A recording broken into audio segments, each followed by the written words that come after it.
ఏలేశ్వరం నగర పంచాయతీలో జరుగుతున్న అవినీతిపై ప్రశ్నిస్తే పోలీసులు కేసులు నమోదు చేయడం జరిగిందని పైలా సుభాష్ చంద్రబోస్ ఆరోపించారు.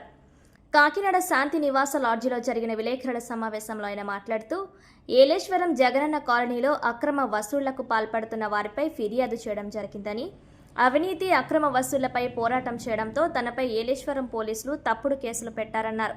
ఇప్పటి వరకు సబ్ జైలులో ఉండి బెయిల్పై వచ్చి తప్పుడు కేసు పెట్టారంటూ ఎస్పీకి ఫిర్యాదు చేయడం జరిగిందన్నారు. కేసును విచారణ చేయకుండా వెనక్కు పంపించడం దారుణమని పేర్కొన్నారు. ఆర్టీఐ ద్వారా సీసీటీవీ ఫుటేజ్ అడిగితే తమ వద్ద అందుబాటులో ఉండవని చెప్పడం మరింత హాస్యాస్పదంగా ఉందన్నారు. తమ జీవితాలను నాశనం చేసే హక్కు పోలీసులకు లేదన్నారు. రాజకీయ నేతలకు లోబడి పోలీసులు పనిచేయడం జరుగుతుందన్నారు. తనకు జరిగిన అన్యాయంపై న్యాయ పోరాటం చేస్తానని ఆయన తెలిపారు. ప్రతిపాడు నియోజకవర్గం ఏలేశ్వరం అండి నాది. ఈరోజు నాకు జరిగినటువంటి అన్యాయాన్ని మీ ద్వారా రాష్ట్ర ప్రజల దృష్టికి, రాష్ట్ర ప్రభుత్వం దృష్టికి తీసుకెళ్లాలనే ఉద్దేశంతో ఈరోజు మీ అందరినీ ఆశ్రయించడం జరిగిందండి. మా ఏలేశ్వరంలో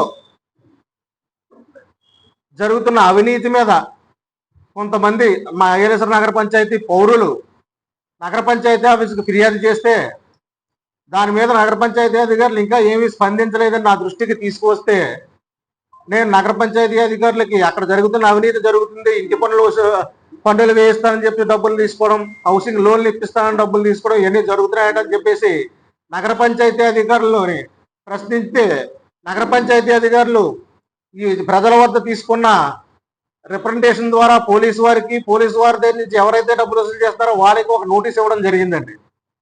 జరిగితే దీని మీద విచారణ జరిగితే ఆ విచారణ ద్వారా దీని వెనక ఎవరెవరున్నారో, పెద్ద నాయకులు ఎవరున్నారో బయటకు వచ్చేస్తుందని చెప్పేసి నా మీద ఒక తప్పుడు ఎఫ్ఐఆర్ 18/9/2025 ఒక ఫాల్స్ ఎఫ్ఐఆర్ రిజిస్టర్ చేయించి నన్ను అరెస్ట్ చేసి 20 రోజుల రిమాండ్కి పంపించడం జరిగిందండి. ఏ తప్పు చేయకుండా 20 రోజులు సెంట్రల్ జైల్లో ఉండాల్సిన పరిస్థితి వచ్చింది. నేను ఎక్కడో కుటుంబ సభ్యులతో పూరిలో ఉంటే మా ప్రతిపాడు నియోజకవర్గ సిఐ, సర్కిల్ ఇన్స్పెక్టర్ గారు, ఎస్ఐలు పూరే వచ్చేసారండి. అంటే అంతర్రాష్ట్ర పాస్పోర్ట్ కూడా లేకుండా ఒక రాష్ట్రం దాటాలంటే ఎస్పీ గారు ఒక పాస్పోర్ట్ రిలీజ్ ఇవ్వాలి వాళ్ళకి. ఆ పాస్పోర్ట్ కూడా లేకుండా వాళ్ళు పూరే వచ్చేసారు. అక్కడి నుంచి బై లక్ బై మిస్టేక్ వాళ్ళు చేయడం వల్ల నేను అక్కడ బయలుదేరిపోయిన తర్వాత, పూరి నుంచి బయలుదేరిపోయిన తర్వాత వాళ్ళు అక్కడికి రావడం, నేను ఆ టైంకి మళ్ళీ నేను బయలుదేరిపోవడం వల్ల వైజాగ్లో ఉంటే వైజాగ్ జూలో చిన్నపిల్లలతో, నా పిల్లలతో ఉంటే కుటుంబ సభ్యులతో వైజాగ్ నుంచి ప్రతిపాడు చేయగా తీసుకొచ్చి రిమాండ్కి పంపించడం జరిగిందండి. రిమాండ్ అయిపోయిన తర్వాత బయటకు వచ్చిన తర్వాత, బెయిల్ మీద బయటకు వచ్చిన తర్వాత జిల్లా ఎస్పీ గారిని కలిశాను నేను. సార్, ఇలా నా మీద ఫాల్స్ కేసు పెట్టారు, పీజీఆర్ఎస్కి వెళ్ళి 3/11/2025 పీజీఆర్ఎస్కి వెళ్ళి నా మీద ఒక ఫాల్స్ కేసు పెట్టారు, దాని మీద మీరు విచారణ చేయండి, విచారణ చేసి నిజానిజాలు నిర్ధారణ చేసి అది ఫాల్స్ అని ప్రూవ్ అయితే దాన్ని తీసివేయండి అని చెప్పేసి రిక్వెస్ట్ చేయడం జరిగిందండి. నేను నాతో పాటు కేసులో ఉన్న మిగిలిన వారు అందరం కలిసి వెళ్ళాం. వెళ్తే ఎస్పీ గారు చాలా హాస్యాస్పదంగా, నేను మీ కేసు నేను తీసుకోను, మీరు ఎక్కడికి వెళ్ళినా ఏమీ చేయలేరు అని సమాధానం చెప్పి మమ్మల్ని బెదిరించి పంపించేసారు తప్ప దాని మీద ఎటువంటి విచారణ జరపలేదండి. దాని మీద నేను ఎప్పుడైతే మా మీద ఒక ఫాల్స్ ఎలిగేషన్ నమోదు చేయబడిందో ఆ టైంలో మేమందరం ఏలేశ్వరం పోలీస్ స్టేషన్లో ఉన్నాం. ఆ పోలీస్ స్టేషన్ యొక్క సీసీటీవీ ఫుటేజ్లు కావాలని చెప్పేసి, ప్రతిపాడు సీసీటీవీ ఫుటేజ్లు కావాలని చెప్పేసి నేను ఆర్టీఐ ద్వారా రాష్ట్ర డీజీపీ గారిని, మన ఏలూరు డిఐజీ గారిని, మన కాకినాడ సూపరింటెండెంట్ ఆఫ్ పోలీస్ వారిని అడిగానండి. ఆర్టీఐ ద్వారా డీజీపీ గారు, డిఐజీ గారు ఆఫీసుల నుంచి ఎస్పీ ఆఫీస్కి సెక్షన్ 6(3) ప్రకారం ఫార్వర్డ్ చేశారండి.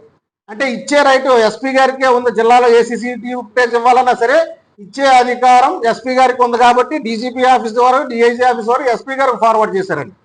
ఎస్పీ గారు చాలా తెలివితేటలుగా కాలయాపన చేద్దామని ఉద్దేశంతో ఈ సీసీటీవీ ఫుటేజ్లు మీరు ఇవ్వండి అని చెప్పేసి స్థానిక ఎస్హెచ్ఓలు, ఏలేశ్వరం ఎస్హెచ్ఓ, ప్రతిపాడు ఎస్హెచ్ఓలకు ఫార్వర్డ్ చేశారండి. అసలు అక్కడ ఎస్హెచ్ఓలకు ఫార్వర్డ్ చేయకూడదు, ఆయన నోడల్ ఆఫీస్ ద్వారా ఆయన తెప్పించి ఇవ్వాలి. కాలయాపన చేయాలనే ఉద్దేశంతో ఎస్హెచ్ఓలకు ఫార్వర్డ్ చేశారండి.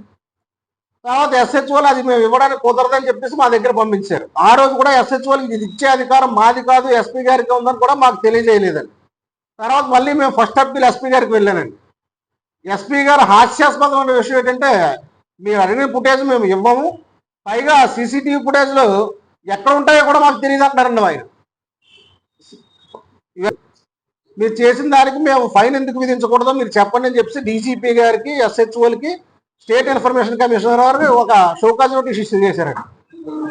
దానికి వారు సమాధానం చెప్పాల్సి ఉంది.